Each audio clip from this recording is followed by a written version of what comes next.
Everyone, तो आज हम लोग सीखेंगे स्वर वर्ण के बारे में कि आखिर स्वर वर्ण कितना होता है और ये हिंदी में कौन सा रोल प्ले करता है। ठीक है, तो गाइस ये बहुत ही इंपॉर्टेंट है क्योंकि बिना इसके ना हम लोग हिंदी सही से पढ़ सकते हैं ना ही लिख सकते हैं। ठीक है, तो वीडियो को स्टार्ट करते हैं। वीडियो में बिल्कुल अंत तक बने रहिएगा ताकि आपको अच्छे से समझ में आ जाए।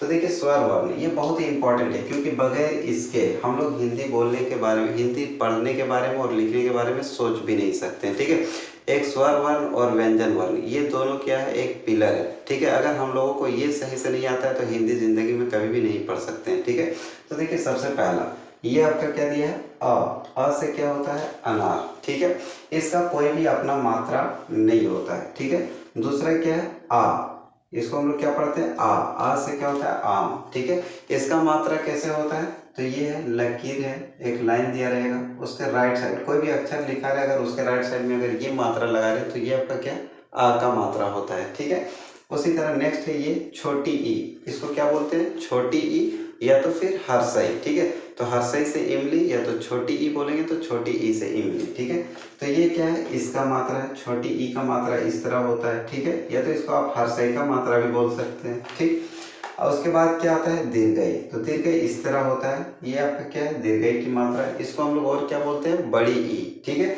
तो बड़ी ई की मात्रा। ठीक है, उसी तरह ये आपका क्या कहलाता है, छोटी ऊ। छोटी ऊ से क्या होता है, उल्लू।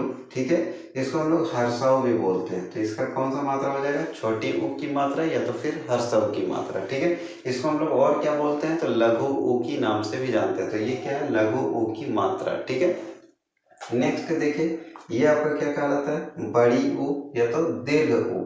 ठीक है, बड़ी ऊ या दीर्घ ऊ, तो ये आपका क्या है, दीर्घ ऊ की मात्रा है। ठीक है, उसके बाद आता है ये आपका क्या कहलाता है, री। इसको हम लोग क्या पढ़ते हैं, री। री से ऋषि। ठीक है, अब इसका मात्रा कैसे होता है, तो इस तरह होता है। ये हमेशा कहाँ पे लगता है, तो अक्षर के नीचे लगता है। ठीक है, आई होप कि यहाँ तक समझ में आया होगा। नेक्स्ट ये आपका क्या है, ए से होता है एड़ी।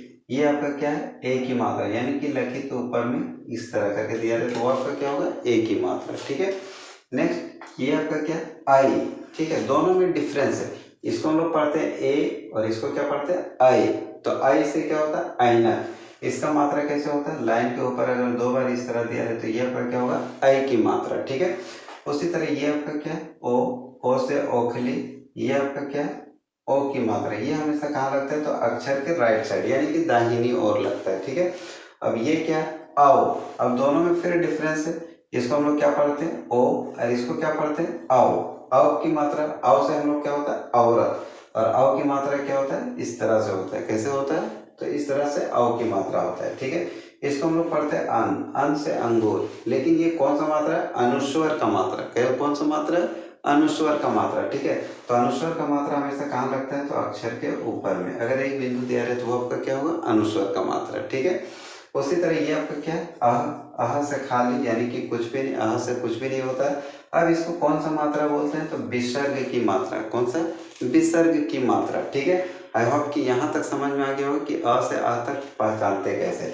तो आई होप कि यहाँ तक समझ में आ गया होगा। और पहचानने के लिए सबसे पहला इंपॉर्टेंट चीज़ ये है कि आपको इसको पहचानना है। ठीक है, आप अगर हर्षों की यानी कि स्वर वर्ण को पहचान गए और उसका मात्रा को पहचान गए तो समझिए कि आधा जंग जीत चुके हैं। ठीक है, ये आपको पहचानना है क्योंकि बिना मात्रा का हम लोग ना हिंदी पढ़ सकते हैं और ना ही लिख सकते हैं। ठीक है, जैसे फॉर एग्जाम्पल एक एग्जाम्पल देकर बताते हैं। जैसे मैं तुम्हें जानता हूँ। ठीक है, मैं तुम्हें जानता हूँ। अब देखिए यहाँ पर कितना मात्रा दिया हुआ है, ये एक मात्रा है, यहाँ भी एक मात्रा है, ये भी मात्रा है, ये भी मात्रा है, ये भी मात्रा है और ये भी मात्रा है। ठीक है, तो बिना मात्रा का ना हम लोग हिंदी सही से पढ़ सकते हैं और ना ही लिख सकते हैं। तो वीडियो में बिल्कुल अंत तक बने रहिएगा, बिल्कुल सही वीडियो में है।